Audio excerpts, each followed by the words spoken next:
መቅደስ አልኋት ወደ እኔ ሳትዞር። አቤት። ትናንት ማታ ምንድነው የተፈጠረው? ከተማችን ውስጥ ያለ አንድ ኮንዶሚኒየም ውስጥ ነው የምኖረው። አባቴ እናቴን እየደበደባት እያየሁ ስላደግኩ ለትዳር ጥሩ አመለካከት የለኝም።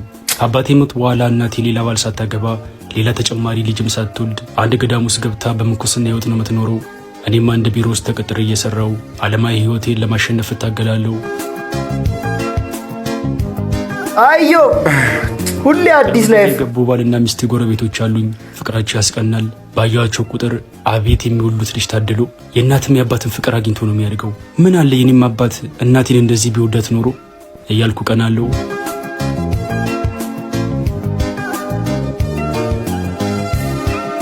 የሆነ ጠዋት በረንዳ ላይ ቁጭ ብዬ መጽሐፍ እያነበብኩ እያለ ከውስጥ ብቅ አለችና እንዴት አደርክ?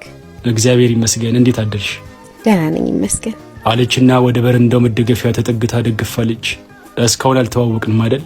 እዮብ እባላለሁ። ፈገግ ብላ መቅደስ፣ እንዴት ነው ሰፈሩን ቤቱን እየለመድሽ ነው? ከእናትና አባት ቤት ወጥቶ መኖር ትንሽ ይከብዳል።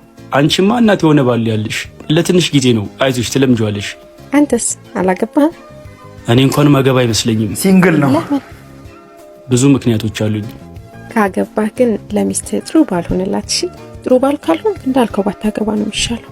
በል በቃ አልግባ፣ መልካም ነው አለችኝና ወደ ውስጥ ገባች። አነጋገሯ ግን ምንም ጥሩ ባል ያላት አትመስልም። በቃ የሆነ ፊቷ ላይ የሚነበበው ነገር። የሆነ ቀን በስራ ጉዳይ ቢሮ አምሽቼ ሌሊት ወደ ቤት ስገባ ቢጃማ ለብሳ በረንዳ ላይ ቆማ አየኋት። ምን ነው መቅደስ በዚህ ሰዓት በረንዳ ላይ በሰላም ነው? ባለቤቴ የሆነ ቃል ገዛ ሱቅ ሄዶ እኮ እስኪመለስ የጠበቅኩት ነው። ሰዓቱን አየሁት። ከሌሊቱ 6:30 ይላል። በዚህ ሰዓት ሱቅ? አዎ አጋጣሚ ፔሬዲ መቶ ሞዴስ ጨርሽ ነበርና እንዲገዛ ልልኪው እኮ ነው። በቃ ግባ አንተ አትቁም። ከፈለግሽን ግን ጥሪኝ እሺ ብያት ወደ ውስጥ ገባው። የምር ላንቺ ሊገዛ ነው ዕቃ የወጣው? እየደበቀችልን ነው ለባሏ። ጠዋት ስራ ሊሄድ የቤቴን በር እየቆለፍኩ ባሏ ወደ ቤት እየገባ መተላለፊያው ላይ ተገናኘን። ደህና አደርክ ብሎኝ አለፈና የቤቱን በር ከማንኳኳት አልፎ በእጁ መደብደብ ጀመረ። የአፉ ጠረንና አጠቃላይ ሁኔታው ሲጠጣ እንዳደረና እንደነጋበት ያስታውቃል።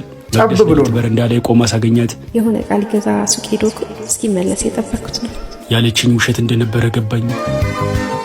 ምን ብያለሁ እኔ? በቃ መጥፎ ባል ነው ያላት።